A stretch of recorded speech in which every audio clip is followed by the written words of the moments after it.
Hello, welcome back to Cooking with Dave. If you're kind of stir crazy because of the coronavirus, today I'm going to show you how to make soft pretzels. Okay, first let's take a look at the ingredients. Now this is not some special family recipe I used. I just got this off the internet. So let's see what we got here. Okay, so the ingredients, we have some cup of warm water. Well, you can read this. 2 1/4 teaspoons yeast, that's a package of yeast. 2 teaspoons of sugar. 3 tablespoons olive oil. 3 1/2 cups of flour. I've seen recipes that call for 4. Some kosher salt.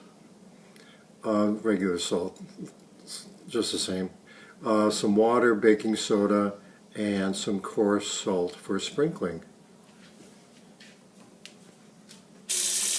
How to tell if the water is warm enough without using a thermometer? If you can stick your finger in the water for a few seconds without it burning, then it's warm enough. If it's too cold, the yeast won't rise. If it's too hot, the yeast will die. So let's get a cup of water. I'm using an electric mixer. If you want to do it old school and knead the stuff by hand, you can, but this is just easier. So I put the water, the yeast, and the sugar in this bowl, and you're supposed to let it sit for about 15 minutes till it starts to bubble. While you're waiting, you might want to do a little bit of light reading, and then you can check. See, it's getting frothy now. So I'm going to add 3 tablespoons of olive oil and my salt and flour. Then I'm going to mix it up and then attach my bread hook. So you don't want to attach the bread hook yet. You want to mix this up first so it's not all totally sticky, and then we'll put the hook on. Okay, so I attached the hook. We're just going to mix it up a little bit. Make sure you lock it, otherwise the stuff will fly all over the place. And put on like low to medium. And the recipe says 10 minutes, like 5-7 minutes, something like that. Just knead it. Okay, after kneading about 5 minutes, it will look like what's called a stiff dough. You can actually knead it some more if you want. And then, see, we'll put it in a bowl with some oil in it. Roll it over a couple times. And then the recipe tells you to put plastic wrap on top. My mother always used a wet towel, so I'm going to go with what my mother did. Put that there.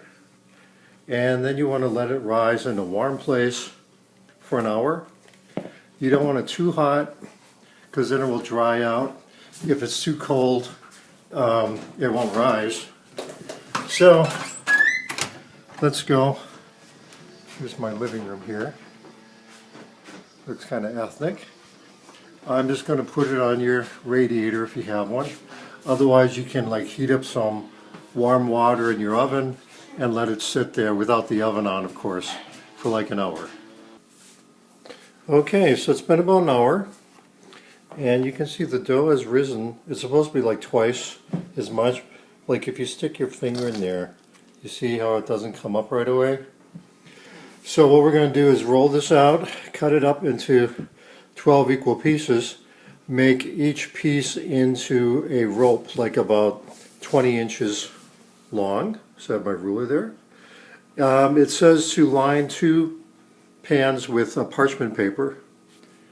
Don't use wax paper, that'll melt in the oven.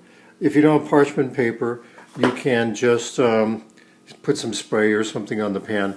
Actually, I'm going to put a little bit of spray on the pans anyway, because somebody who commented on the recipe said that their pretzels stuck to the parchment paper.